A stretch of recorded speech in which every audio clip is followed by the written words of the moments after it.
দিবাত কি শুনাইবেন? ইংরেজি কবিতা। পারবেন? জি। দেখতে বেড়ে গিয়ে দে, বলেন তো শুনি। Thank you Allah, thank you Allah, the world is so sweet. Thank you for the food I ate.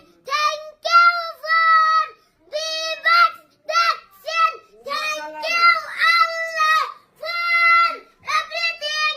মাশাআল্লাহ, সবাই বলেন মাশাআল্লাহ, মারহাবা। মামু কনছে ইংরেজি কবিতা? ইংরেজি কবিতা। Thank you. Thank you Allah. আমি পারি না বাবা। যাক, মাস সুন্দর হয়েছে, ঠিক আছে। সবাই খুশি নেই? মিস করবেন নেই?